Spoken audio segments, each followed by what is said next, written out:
Hello everyone and welcome back to Genuine Chit Chat. This is episode 3 and today I'm joined here with Sam, the legend himself. He's a co-owner of a media company called Ep.3 Warrington and has also gone on to make his own podcast, haven't you? There's 4 of you on that. I have indeed. Yeah, it's called the Multipliers Club. Multipliers Club, yeah, should have mentioned that one, shouldn't I? So today, we're just going to be speaking with Sam about the mindset, how he's got through this industry he's in, became an entrepreneur, the difficulties that come with it, and advice to sort of give anyone wanting to get into that industry, or just general advice to lift them up and inspire them, really. So, yeah, let's get into it. 100%.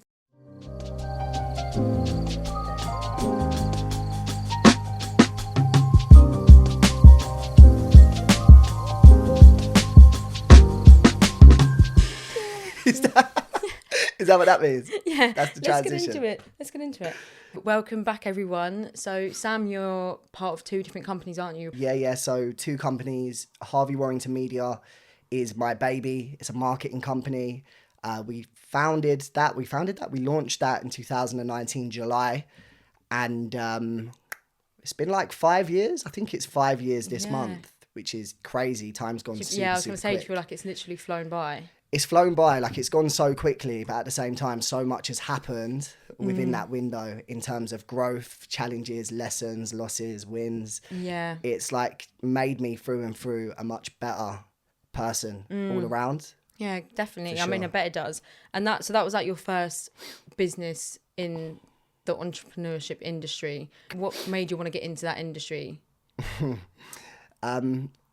It's interesting because I never even thought I would ever run a marketing company. It didn't really interest me. How I got into entrepreneurship, probably just from being completely unemployable. Really? Why is that? Why were you so unemployable? I've always hated being told what to do. Yeah. From a very early age, even back in school. I've always had, and still do now, have had a problem with authority. Yeah.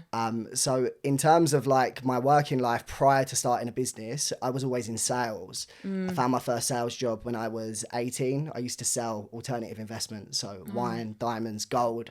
Oh, really? And how did you get into that?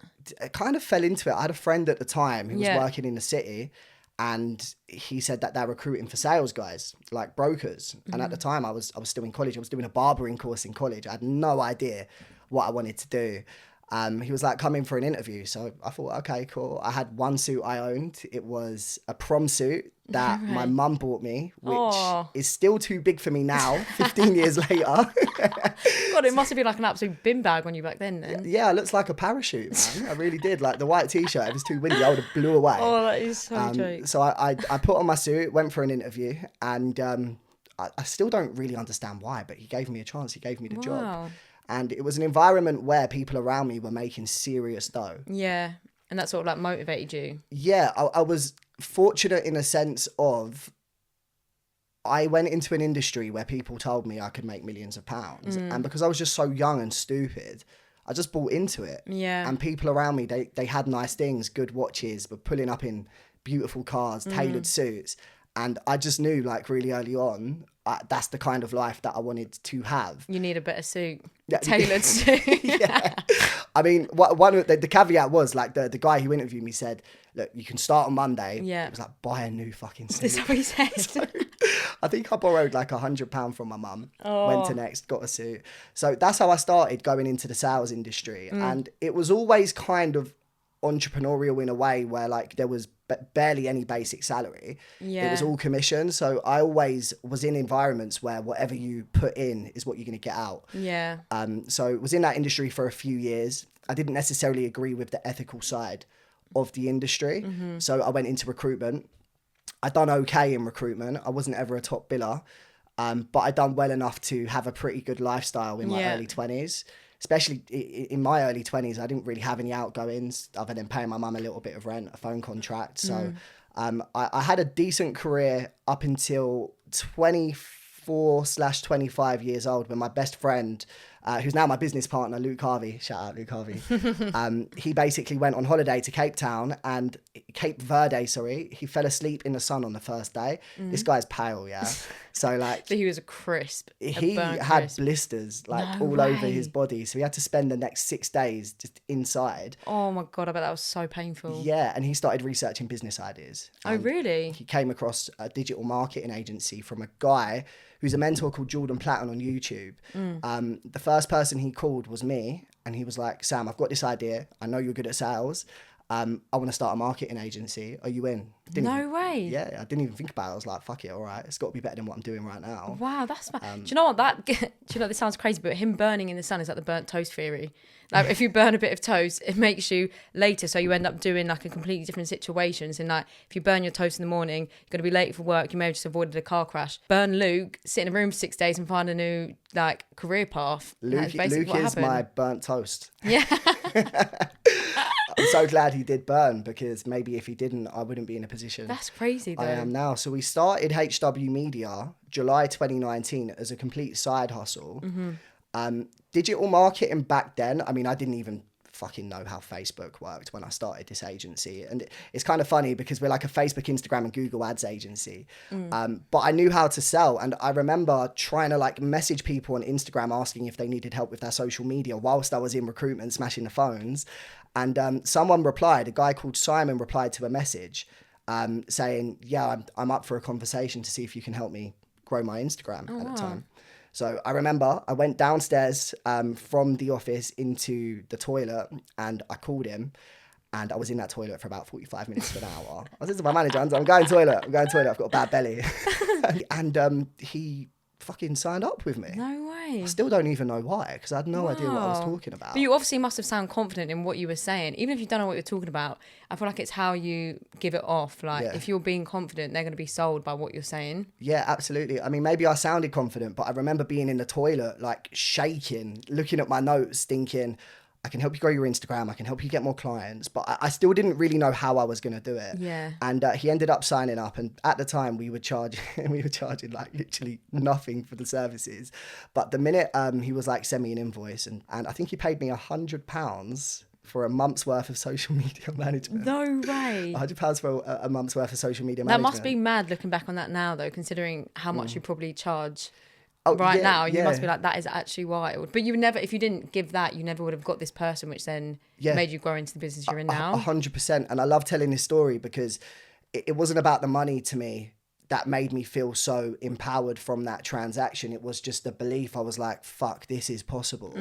I can actually make something of this. This guy's just paid me money for like a 30-minute conversation. Granted, £100 is not going to change your life. Yeah. But I thought, if I can get like 5 or 10 more of these, like that's £1,000. I think we started charging £200 a month after a couple of weeks. Then we basically done well for this Simon guy, right? We call him Super Simon because he ended up being a client for 3 years. Wow. He stuck with us and we ended up... So he's literally saw like your business at the beginning and how it like grew over time. Yeah. Wow. It's crazy. And he ended up referring all of his pals to us. So he was a roofer. He had 3 mates that were roofers as well. They became our clients.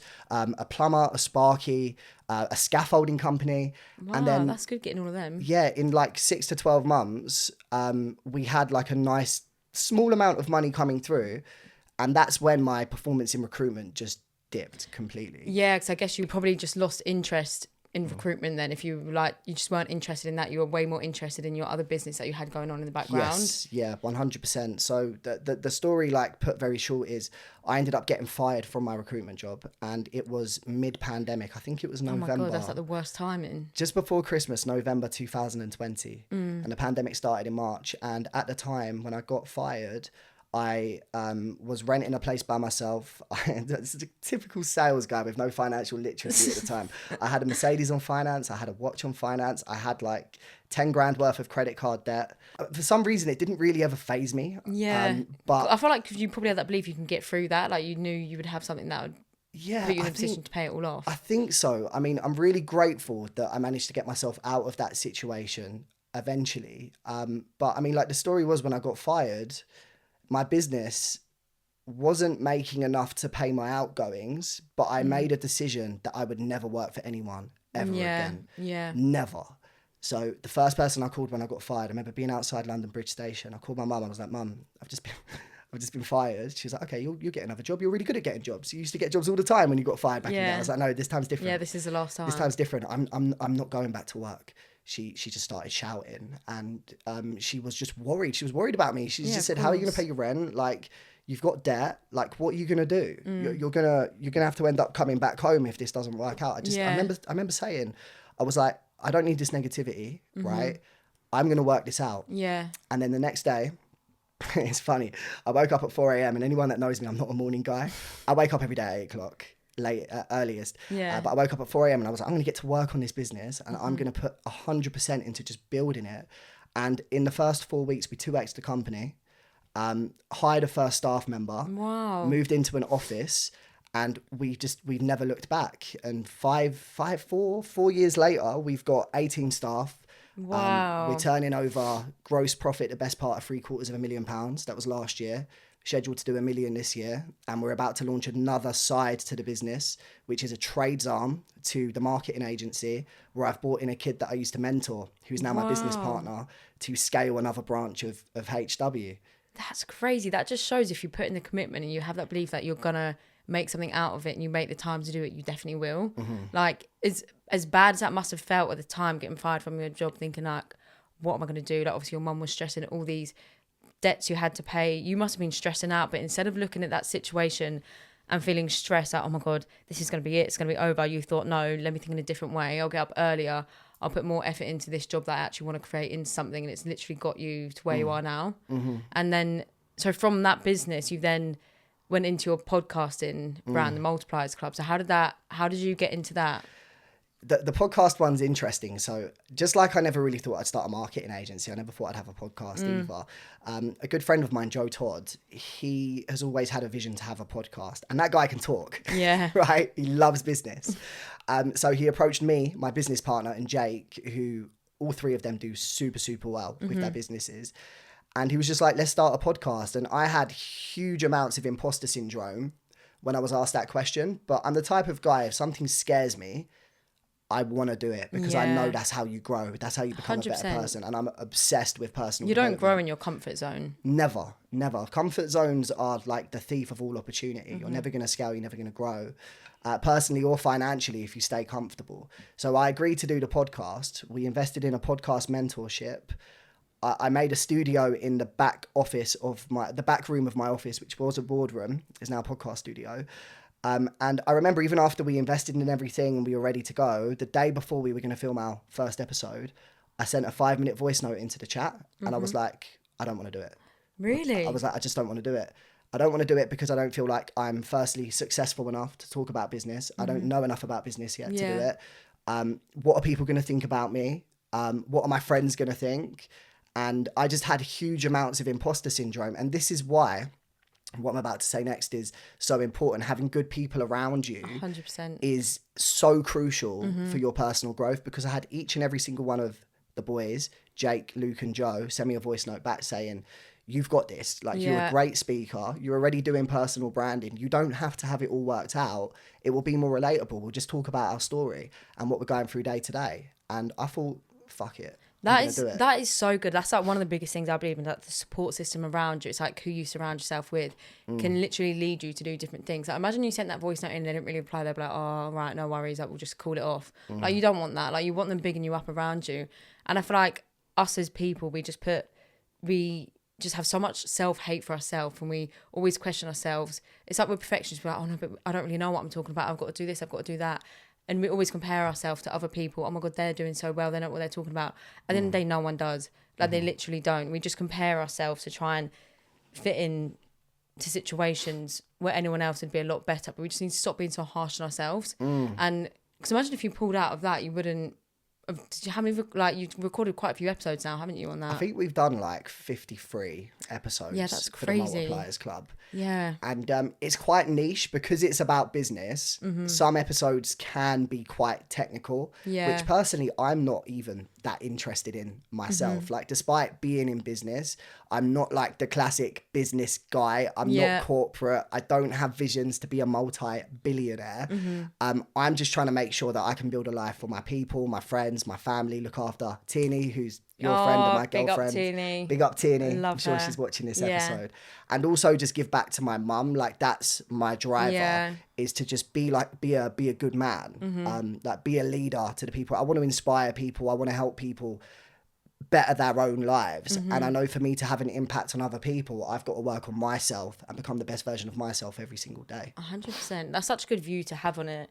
And one of my questions would be, like, throughout all of this, like, what would you say has been your biggest challenge throughout going through this whole industry? Would you say it was that sort of like the day before your podcast where you had those sort of like limiting beliefs about yourself? Like, is that your main challenge you'd look back at? Yeah, it's interesting. Like, parking a podcast aside, I'd say a big challenge for me before I started my business, before I went into like sales and taking risks, is I was always under the impression that I wasn't necessarily good enough or smart enough to run businesses or grow teams. Like, if you were to say to me 7 years ago, you're going to run a company with 18 staff, I'd be like, get the fuck out of here. Yeah, you wouldn't believe it. Way. Yeah.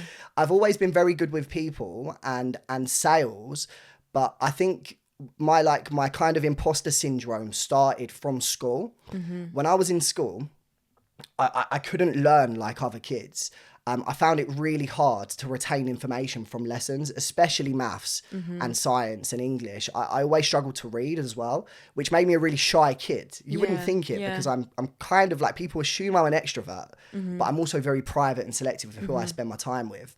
And in school, I was labelled as stupid because I couldn't learn like the other kids. I was in the bottom set for literally everything. That must have felt so degrading, like you were just like worth nothing. Degrading in a way. But then I always felt confused because I knew I was always going to amount to something. I just wasn't sure what it was yet. And it wasn't until I went to college and done a test I learned that I was dyslexic. Right. So if I knew that, if the teachers knew that when I was in school. So it's only until you got to college that you actually found that out? Yeah, so I found out in college that I actually had dyslexia, and what I learned is dyslexic people, they're audible learners. It doesn't mean they're stupid. Some of the biggest business owners in the world and most successful people are dyslexic. Richard Branson, who owns Virgin, he's one of them. You just learn in different ways. So this is why I don't always necessarily agree with the school system, because it makes you feel like if you can't retain information from tests without communicating, sitting in silence for an hour, then you're stupid. And it's not the case. Agree with that. It's completely not the case. Like, school teaches you there's only one answer to a solution. Well, in business, there's multiple answers to solutions. It teaches you that you need to put your hand up and ask permission if you want to go to the toilet. Like, it doesn't create independent individual thinkers. And for kids that are like me in school, they're going to be labelled as stupid.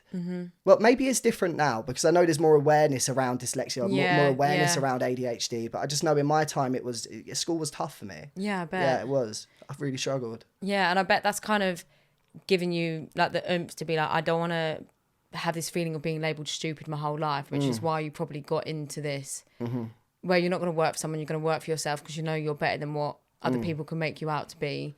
And you've sort of dived into that now.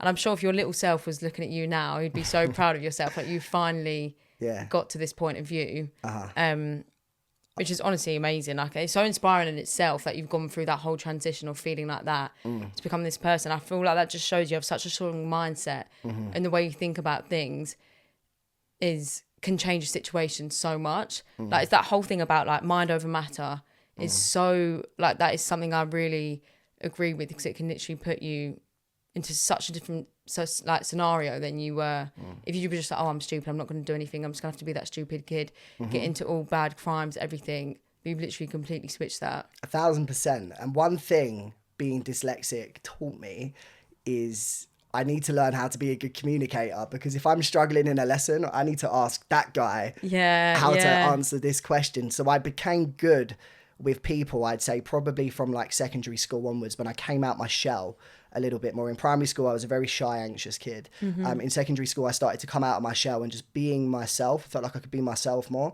And people gravitate towards genuine people. Right? Genuine people. Said that wrong. I was trying to do like the pun, genuine podcast. I think one of the things that's always worked really well for me, I've always just tried my absolute hardest to just be true to myself and be myself and be true to 100%. Who I am. And the art of delegation in business is so important, right? So I'm very hands-on with sales. I'm very hands-on with people and growth. And I love generating revenue. And I'm a very good talent scout. But if you ask me to fill out an Excel spreadsheet, it's going to take me like hours. Whereas my business partner, he's great with operations. He takes care of the books. He builds out the CRM systems, etc. And that's perfect. It's like and you yin work and together. yang. Yeah. That's so good. So throughout this whole, that however many years you've been in it, you said you've been in it since like 2019. If there's bits that get a bit difficult and you kind of get stuck and you're thinking, oh, what do I do? How do you stay motivated to keep getting through it? Like, is there certain techniques you use or certain ways you deal with situations where you kind of take a step back and think, right, how can I actually get through this challenge that's coming towards me? Yeah, it's an interesting one because in entrepreneurship, it's very lonely and you don't have people above you that you can ask for help. Yeah, that's so true, actually. I have staff, but they come to me with their problems. Yeah. Asking me how I can work out this problem for them. And that's another challenge within itself because you might not always know the answer, but you need to find it. So I've learned to become very resourceful and I've built a super cool network of people in the same industry as me that are further along in their journey than I am, that I've, invested in mentorships with these people. I've spent so much money on becoming better in business, in sales, in marketing. If there's a guy in the industry that is doing well, I want to learn from you. So in answer to your question, I've had to build a network of people in the same industry of me that have done better than me, and I bounce off them. That's such a good way to do it. And you feel like you can, like, if you do need help, you can go to them. Absolutely. And see their point of view, how they got through a certain situation that could be challenging you. Yeah. And then so you don't have to feel so lonely. Because I feel like people do forget that, like, in the entrepreneurship industry, it is a lonely thing. Like, it's not like at my work right now, I have a job, I'm a commercial admin. If I get stuck, I ring my manager. How do I do this? How do I do that? She helps me and then I'm fine. Whereas like your position, if you don't know what to do, you must feel like, oh my God, who do I go to? So it's so good you've actually set up that network yourself where you can reach out to other people to help you get through that. Absolutely. I remember in the early days when we were just starting, it was very like, it was really tough just because we didn't have money for mentorships or to invest in leaders or people that were going to help us through things in the early stages. So it caused a lot of like, it sounds so stereotypical entrepreneurship, but like sleepless nights and anxiety and huge amounts of stress. Like it's reality. Yeah. It's reality. And the truth is, like 95% of the time in business, I don't document that. I don't put that on my social media. It's not sexy. It's very boring. It's sending emails. It's working out problems and doing a lot of stuff that just isn't fun. But you kind of have to do it so you can enjoy that 5%. So that's kind of how I've always got through things. I always hire people that are good at things that I want to learn from. So with mentors, I've had a life coach. I've invested in personal trainers, nutritionists, sales coaches, marketing coaches, and that's how I've learned and grew, was from investing in like money people into to people learn that will from help them. you. Yeah. 100. Do you know what I could actually see? I could see you actually going down that life coach course. So I feel like the way you like carry yourself and give advice, I feel like you would be like the perfect person to go to ask how you get like through it in certain situations like that. I feel like you give such good advice. So now one of my other questions, if someone wanted to start their own business, had an idea, but they were just sort of doubting themselves, they didn't know, like, what advice would you give them, or even advice to yourself when you were younger, just starting off? Just do it. Yeah. If you're young, just do it. Like, what's the worst that's going to happen? You know, the older you become, the harder it is. So when you're in your early years, and I appreciate some people's situations are tougher than others, but if you're living at home, if you have a roof over your head and you're in employment and you want to start that business and quit your job, ask yourself, what's the worst that's going to happen? Are you going to be homeless? You know, are you going to have a hot dinner? Are you going to have a warm bed? If you are, then fuck it, just do it. Yeah. But my first ever mentor said to me when I was 25, he was like, you're 25 years old. He's like, bro, just lose all your money. It doesn't matter. He's like, just take ultimate risks, because the older you become, the harder it is. So that's the first piece of advice I'd give. Just do it. But secondly, understand why you're doing it for, right? Because it's not about money. Money's a tool. You need to understand your purpose and your why, right? So if you want to start a business and it's to make money, dig deeper. Why do you want to make the money? right? When you've got the money, what are you going to do with it? Is it for freedom? If it's freedom, when you have the freedom, how are you going to spend your time? Are you going to be going on holidays? What do you want to learn from holidays? What's the reason for you wanting to travel? Is it to feel more fulfilled, or do you just want to look like the guy on Instagram? Because if you just want to look like the guy on Instagram, it's not deep enough. Yeah, 100%. Right? If you want to start a business because you want to be a provider and look after your family, then work out how much money you want to make first, because you can only pay yourself from a business if the business is making profit, right? So your business could be doing £10,000 a month worth of revenue, but if your outgoings and overheads are £9,000, you have £1,000 left. Yeah. Maybe you shouldn't quit a job yet, right? So understand how much money you want to make in the first 12 months, 24 months. You can think deeper than that. It depends how visionary you are. And put a plan in place of where you have to get to earn that much money, and just work away at it every single day. I'd also say if you're in employment, it's very hard having a side hustle on the side, but it is possible, right? If you're the type of person where you're working a 9 to 5 and you're saying you don't have time, I'm sorry, I don't believe you. Firstly, I do not believe you, because if you think you're going to start a business and you're going to be working 9 to 5, you're very fucking mistaken. Do you know what? That's so true, actually, because when I started this podcast, the podcast was one of those things. When I came back from traveling, obviously anyone listening now would have listened to the first episode why I started this up. I was speaking about like nights out. Do you remember? I think when you came round, when was it? That barbecue for my leaving drinks. I think it was like obviously summer, it wasn't leaving drinks. It was May last year, wasn't it? May last year, yeah. So it was after my radiotherapy. We had that party around here, and I was like, oh, Sam, I want to like start my own podcast. It's like I would speak about it for so long, and then I'd just put it off because I think it was one, like you said, I was like, oh, I'm so busy working 9 till 5, like I just don't have time to do it. But then every night I can make an hour at 9 o'clock to watch Love Island and sit there and watch that. Do you know what I mean? Like it's just, or I'm like, oh no, but I'm really tired. I need like half an hour nap. Oh no, but I need to do this. I feel like everything like that is such excuses. You can get up earlier. You can do stuff on your lunch break if you're still working. Like now I've actually started it and I've got the social media set up. I feel like I've got this accountability that I've actually got to keep being consistent. Yeah. Before that, I'd say to people, every time I see them, so Jen, how are you getting on with the podcast? I'm like, oh God, don't even speak to me about it. Like, because I was just so scared to actually start it. Because obviously I had no idea what I was doing. But you just learn things over time. Like as scary as they seem, that point is going to be the scariest it is. It will only get better from there. But that is so true about the excuses about, oh, you work 9 till 5, you can't do it. You definitely can do it. You just got to make time for yourself, and you actually have to put like that, the feeling you have when you want to create this business because of what you want to give out to the rest of the world, you need to remember that feeling and actually use that to drive you to keep going. I completely agree, and I think it's important, if you're looking to start something, analyze your circle, investigate the people around you. Are they really serving you? Are you going to the pub every single Friday with the same friends that talk about the same thing and don't really want to see you do that well, right? Maybe they don't want to see you do well, not because they don't value you, it's because they're not doing so well and they don't want to feel threatened by one of their peers outperforming them. So if I go back to 4 years ago, I cut off 80% of my friends. Yeah. And I still, I still buy them a drink if I see them in the pub, but I asked myself, spending as much time with them. Are these people serving me? Like, are these? Can I bounce ideas off these people? Can I talk about my goals to these people and not come across as if I'm bragging? Because if you're a visionary and you have big goals and you're speaking to somebody who doesn't and they feel stuck, they'll resent you. And I've seen it because I've experienced it firsthand.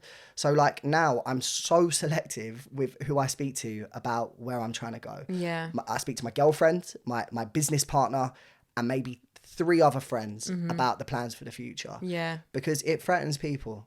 Oh, like, 100%. It really can. And it's not like they're malicious. It's just, I feel like so many people are kind of just stuck coasting along, and they're just kind of in like that rut. Yeah, you know? It's like their own insecurities coming out. Like they're going to put you down to make themselves feel better. 100%. Like if you have an idea, they'll always instantly see the negatives. Oh, but what if that goes wrong? Like even people I've spoken to the podcast before, they're like, oh, that's really good, but do you think that can actually just be your main career? Like, you're not going to make that much money. You're not going to do this. I'm like, fine. Thanks for your advice, but I know that's actually what I want to do. And if you actually want to do something, the good will come out of that. 100%. And do you know what I learned? It's not even their fault. It's not even their fault they think like that. Because the problem is we are programmed from such a young age to be told that we can't do something. They say, I read this in a book, it's so interesting, the ages between 5 and 7, I believe, are your most formulative years, where you absorb information like a sponge, right? And think about when you're 5. Oh, get down from there. You can't climb on that. Oh, you can't go to the toilet unless you put your hand up. You can't do that. You can't do this. You shouldn't do that. And you're just like, you're being told no. You grow up being told no so many times. By the time you are actually in school and the teacher's like, what do you want to be? You're scared shitless. You're like, I don't even know. I didn't know. I had no idea what I wanted to be. I thought I was going to be a barber. I really did. I'd done a barbering course in college. Really? And before that, I'd done a carpentry course, got kicked out. I tried a bricklaying course. I couldn't do it. I'm cat-candid. Yeah. I'd done travel and tourism because I always liked holidays. That didn't work for me. Yeah. I had no idea, and I was terrified about what the fuck I was going to do, because my mum, bless her, like my mum used to try and wake me up for college, and I would have been smoking weed the night before, and I would be like, no, I'm not going college. I remember she used to come in like, you are a waste man. She used to call me. She used to call me a waste man. And I was a complete getting that waste from man. your mum, that must be like, that is a wake up. My mum's calling me a waste man. Do you know what I mean? Like, it doesn't get worse than that. And my mum said, you either go to college or you pay me £200 a month rent. I never seen £200 in my life when I was 15. I was like, how the fuck am I going to make that much money? Yeah. So yeah, I was like, fuck, I guess I'm going to go to college then. Let's get move on. Yeah. So it's funny how things can change. And what I've learned as well is I never really started making a lot of money until 2 years ago, especially a year ago. But I worked my arse off from the age of 20 to 27. So it was 7 years of not really getting anywhere. Like the first 2 years of HW Media, my marketing company, I didn't even pay myself. I could barely pay myself. Well, for the first year, I didn't pay myself. Wow. And then after that, I was earning less money than I was in recruitment. So it's like you have to kind of take sacrifices. 100%. You need to take that time out. Like, yeah, you could still be in recruitment now earning good money because you've got like a managerial level, but would you actually be happy doing that? Like, I feel like people don't realise you do have to sacrifice money a lot of the time, because if you're sacrificing money and you're building up all of those skills like you have with your company, and you're in such a better position now compared to what you were at the beginning of it, it does make such a difference. Absolutely. Like, it definitely does. It really does. Like, you have to understand sometimes in life, you need to take a step back to take a step forward. You know? Yeah. Oh my God. Yeah. I completely agree with that one. And if there was, talking about step backs or like things you would kind of look back on throughout these past years you've been in this sort of industry, if you could go back and change one thing, or is there something you would think you would change about your whole journey going through it? I wouldn't change anything. Really? No, because even the L's I've taken, I've had the best lessons. The biggest lessons I've had were from making mistakes. If I wouldn't have to have made those mistakes, if I didn't understand that I was going to get like huge tax bills and didn't see them coming, I wouldn't have learned how I was going to handle it better the next time. So I've had some amazing wins. I've had some terrible losses as well. And I wouldn't change it for the world, because I feel like as humans, especially as males, in my opinion, males are more simple creatures than females. Like, you guys are definitely more intelligent than we are. We only learn from hardship. 100%. So it's like you have to sometimes be punished from your mistakes to realise, okay, I'm not going to do that again. And this time around, I'm going to make sure I'm putting away 20% of the company revenue or the profits. When I get that corporation tax bill, it's not going to, put me in an uncomfortable position. So I wouldn't change anything. I think that is the biggest thing. Like, everything, although you're going through a really bad situation in life, it is always a lesson. So if something bad happens to me, and this is why I started this podcast, because everything that happened to me, so I can sit here and cry about it, or I can sit here and get on with it, learn a lesson from it, how I could have reacted better in that situation than how I could do this. And every part of pain is a lesson. Yes. Like you said, like, you would then think, okay, I'm never going to do that again. Even when you're in relationships and you treat someone a certain way, you think, okay, I'm never going to do that again. Or even not just like romantic ones, just personal relationships with your family, your friends. Like, even you said you dropped people around you because you learned that lesson that they're not bringing out the good in you. So I'm not going to have them surrounding me. And that is, life does teach you that, as shit as it is at the time. You do have to go through these lessons to actually learn things. Yes. Which I feel like this whole industry is based around, because it can be hard. And like you said earlier, like social media, you just see all the good side of things. You don't see all the grafts going behind it. You don't see all the bad days that people are having. And as much as I love social media for getting what you want people to hear out there, you just don't see the sad side to it. Which is that's sad. why I love what you're doing. I think it's amazing. Like I was having a conversation with Tierney before I came today. I was like, even though you're just starting, like I'm super proud of you for taking this leap and doing what you're doing, because starting out, especially when you're visible to the internet, which is a fucking brutal place, by the way. 'Cause I feel like podcasts have changed. They never used to be like visual now, but I feel like people would be less interested. But I was scared about that as well. Yeah, 100%. So like you've already taken that leap, and I feel like your story, what you've been through, is crazy inspiring. You know, for you to go through what you've been through, and now you're doing this, and you're trying to impact others' lives from telling your story. Yes, it's incredible. It really Thanks. is. So, but that's why I've got people like you on here, 'cause, like your story is so great about how you've got through everything, all the lessons you've learned. And I just want other people to hear that so they can relate to it. Even if they don't relate to wanting to start their own business, just everything you're saying in general doesn't have to relate to just having a business. Of course. It can relate to just your personal life, everything. 1,000%. Like, so what would you say has been your biggest lesson throughout everything? My biggest lesson. Like whether it, not even relating to your company, it's just like a personal life lesson, if you could say your main lesson that you'd want to inspire other people. The biggest lesson I've learned, and one of my mentors, who is a guy called Jim Rohn, who's passed away now, but anyone listening to this, I'd advise you look into a guy called Jim Rohn. He said, a formal education will make you a living, a self-education will make you a fortune.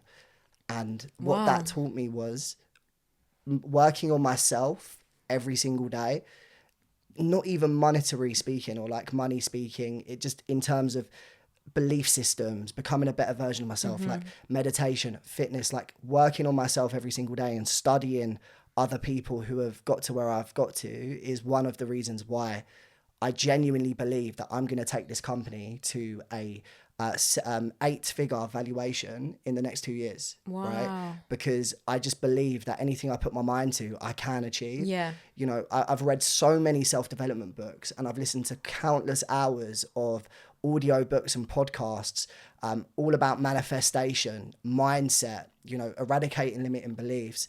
The biggest lesson I've learned is if you genuinely try your hardest and work at yourself every day, not your job or your career, but working on yourself, you can achieve anything. You genuinely can. That is wow. Hats off to you. That is such a great outlook. Honestly, that is literally that outlook you just had there is why I wanted to create this podcast. So what would you be if you could give like a listener now, like a little task they can do this week, just something small that can give them one day of happiness, or just get them a little bit closer to their goal? Is there anything you recommend? Or not even just getting close to your goal, just connecting with yourself as a person or something like that? I can only talk from my own experience. Like what's really helped me just feel better is exercise daily. And I know it sounds so cliche, but just moving your body daily, it changes so much about how you feel. And also trying to eat the right food. Like there's so much processed shit out there. It affects how you feel. It's scientifically proven. What you put in your gut links to your brain, right? If you're eating like pot noodle, processed food, takeaways every single day, you are naturally going to feel less motivated, lethargic, sluggish. So now I try and eat where possible as much organic as possible. Organic eggs, chicken, and just trying to eat real food. That makes me feel like I have more energy. Yeah. The exercise, it releases endorphins in my brain. And I feel like that's what allows me to work at the rate I'm working at. If I was putting shit food in my body all the time, I wouldn't be able to do the 12, 13, 14, 15 hour days and still go to the gym and still have a podcast and still try and be a good, you know, son, a good boyfriend. It's like what you put in your body affects how you feel. So that's the first lesson I'd give. Make sure you're looking after yourself. You don't have to do 5-mile runs or bench 100 kilograms. Sometimes I just go to the woods. It's going to sound crazy. I take my shoes off, I take my socks off, and I just connect with the earth. And I just ground. I really like that one, yeah. Yeah, that like just makes me feel super, super grateful and connected to the earth. And I feel like a lot of people aren't really aware of this. And they'll think, oh, what are you talking about? That just sounds so silly. But it's not. It's like you're saying, like, you do just feel more connected with the earth. And like, because there is so much energy in this earth and universe, people just... Whenever I speak about this, I go, oh, shut up, you spiritual freak, you universe freak. Like, it's not, there is so much energy around us. And if you're connecting to yourself, you're connecting yourself with that energy by walking barefoot. That must give you such an uplift, like, for the day. 1,000%. And it might feel weird at first, especially if you haven't looked into this before, because I used to be the guy who, if someone told me about manifestation, I'd be like, no, I don't believe that, or the law of attraction, I'd be like, no, that's not true, or grounding, I'd be like, you hippie weirdo, right? But from self-development and actually being open-minded, that's another key. You have to be open-minded. You have to be an eternal student of life. It's changed my life. Look, there's nothing special about me, right? You know, there genuinely is nothing special about me. I was just stupid enough to feel like I could make something out myself. And I've worked on myself so much to believe that I can achieve, if I put my mind to something, that I've managed to get to where I am now. And I'm just getting started. You know, I'm not claiming to be a multi-millionaire. I'm not, right? I'm on my way to achieving everything that I've ever set out to achieve. And the reason I'm able to say that so confidently is because of the amount of personal development that I've done on a daily basis. I'm a decade deep into this. I've been studying personal development since I was 17 when I went into my first ever sales job. So just work on yourself. It will honestly change everything for you. Oh, that's honestly such great advice. And I'm ready to look back onto this podcast in like 10 years time. We'll be like, wow, just follow his advice and you'll literally be there where you're going to get to. But no, we'll wrap this up. Honestly, thank you so much for coming on here. This has been such an amazing episode. You've been so inspiring. I even feel inspired. I'm going to get on with my day now. So you've honestly inspired me so much, and I'm sure you will to everyone listening right now. And the last one to finish the episode, if you've got a song to suggest that the listener listens to next, cues up. What's your favourite song? Like, as in, like, when... So the person listening right now, get this song queued up where you'll think, oh yeah, that's going to lift me up as well. Oh, you're putting me on the spot because I listen to some pretty gangster type of shit. So I don't know if it's really going to send the right message. There's a great song which is it's catchy as hell, and it's a rap song by a guy called Mike Floss. It's called Coming Up. Put it in on YouTube. It's all about coming up and achieving stuff. Wow. And it's also gangster as hell. I really like that song. Love that. Yeah. Love that. All right. Well, thank you everyone for listening and tuning in. And thank you, Sam, for coming on board. And we'll see you next time. Thank you. Cheers. Bye.